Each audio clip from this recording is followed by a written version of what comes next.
अस्सलाम वालेकुम नाज़रीन। आप इस वक्त मेरा चैनल नारज पॉइंट 4.4 देख रहे हैं। सिलसिला माह रमज़ान में खुशामदीद। आज की वीडियो में हम 2 अहादीस को पढ़ेंगे और उन्हें समझेंगे। तो चलिए शुरू करते हैं आज की वीडियो। पहली हदीस लैलतुल क़द्र के हवाले से है। लैलतुल क़द्र माह रमज़ान के आखिरी अशरे में ताक रातों को कहा जाता है कि उन ताक रातों में लैलतुल क़द्र का ज़हूर होता है। तो चलिए शुरू करते हैं आज की वीडियो। मुझसे अबादा बिन सामत रज़ियल्लाहु तआला अन्हु ने कहा, नबी करीम सल्लल्लाहु अलैहि वसल्लम लोगों को लैलतुल क़द्र की बशारत देने के लिए हुजरे से बाहर तशरीफ़ लाए, लेकिन मुसलमानों के 2 आदमी उस वक्त आपस में किसी बात पर लड़ने लगे। आपने फरमाया कि मैं तुम्हें लैलतुल क़द्र के मुतल्लिक़ बताने के लिए निकला था, लेकिन फ़लाँ फ़लाँ आपस में लड़ने लगे और मेरे इल्म से वो उठा ली गई। मुमकिन है कि यही तुम्हारे लिए अच्छा हो। अब तुम उसे 29 रमज़ान और 27 रमज़ान और 25 रमज़ान की रातों में तलाश करो।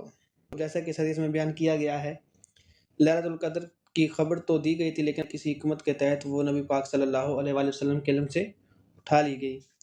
तो अब हर मुसलमान को चाहिए कि वो ताक रातों में से तलाश करे। ताक रातों से मुराद आखिरी अशरे की 21वीं रात, 23वीं, 25वीं, 27वीं और 29वीं रात होती है। तो सारी रात जागना मुमकिन नहीं है हर मुसलमान के लिए, लेकिन जो ये करे अच्छा है।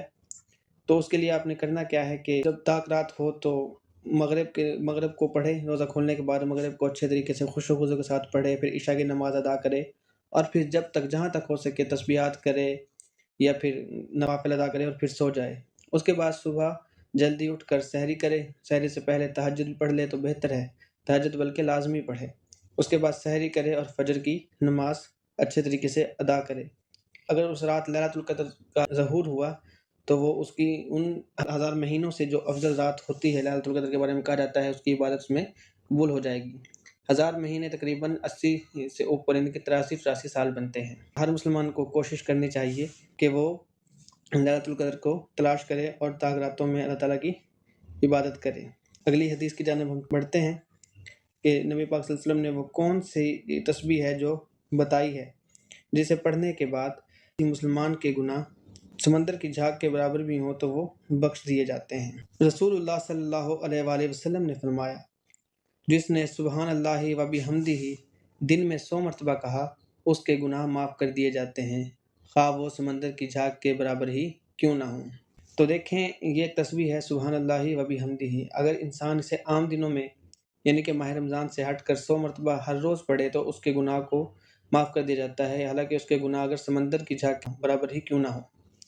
आजकल तो माह रमज़ान है, अगर आप माह रमज़ान में पढ़ें इसे तो उसका सवाब तो बहुत ज़्यादा बढ़ जाता है, क्योंकि अल्लाह ताला ने फरमाया है कि माह रमज़ान में जो सवाब होता है वो 70 गुना बढ़ा दिया जाता है।